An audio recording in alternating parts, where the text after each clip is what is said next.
बिस्मिल्लाहिर्रहमानिर्रहीम अस्सलाम वालेकुम। सऊदी इन्फो यूट्यूब चैनल में आपको खुशामदीद कहते हैं। जब मौत इंसान के सामने होती है तो फिर इंसान उससे बचने की हर मुमकिन कोशिश करता है। उसको पता है कि मैं बच नहीं सकता, लेकिन फिर भी कोशिश करता है। ऐसा ही एक गैर मुल्की के साथ सऊदी अरेबिया में हुआ। जब सऊदी पुलिस उसके पीछे पड़ी, सऊदी सिक्योरिटी इदारे उसके पीछे पड़े उसे पकड़ने के लिए, तो फिर उसने भी जान की बाजी लगा दी अपनी जान बचाने के लिए।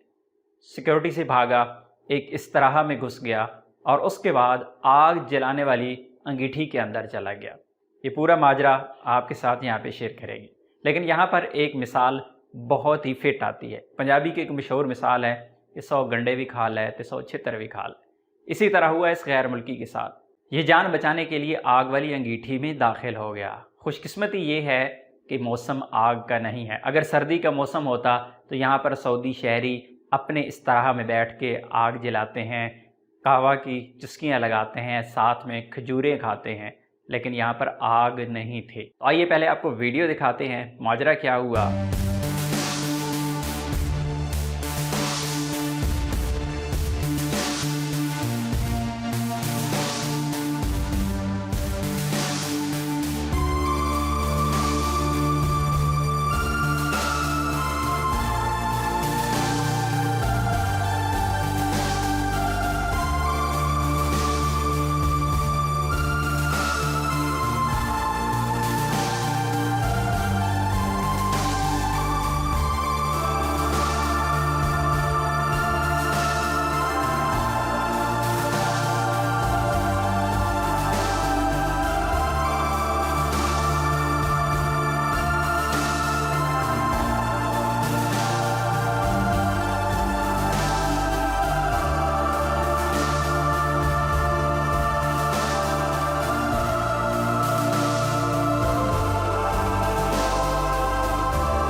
इस वीडियो के हवाले से कोई इतनी डिटेल नहीं पता चली है कि ये सऊदी अरेबिया के कौन से एरिया की है। बेशक ये वीडियो मज़ाह से भरपूर भी है, लेकिन इस गैर मुल्की भाई पे तरस भी बहुत आ रहा है कि ये गैर मुल्की भाई कितना मजबूर है। लेकिन आप लोगों के लिए भी एक सबक आमोज़ कहानी है कि सऊदी अरेबिया में कभी भी आप किसी भी किस्म की वायलेशन करते हैं, गलती होती है, पुलिस आपको रोकती है, तो आपको रुकना पड़ता है।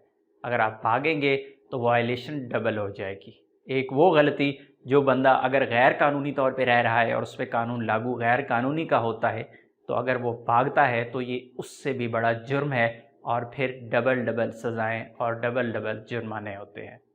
तो इसलिए कभी भी ऐसी गलती मत करें। अगर सऊदी सिक्योरिटी फोर्सेस कहीं भी आपको रोकते हैं, कोई भी मालूमात आपसे ली जाती हैं, आपसे पूछगछ की जाती है, तो आपने उनके साथ तामन करना है और कभी भी भागने की कोशिश नहीं करनी। अदरवाइज़ जितने भी लोग भागते हैं, चाहे वो सऊदी शहरी हों चाहे वो गैर मुल्की हों, तो फिर उसे उसकी सज़ा का सामना करना पड़ता है कि सऊदी सिक्योरिटी फोर्सेस से आपने भागना नहीं है, बल्कि आपने सामना करना है। अपनी दुआ में याद रखिएगा। अस्सलाम वालेकुम।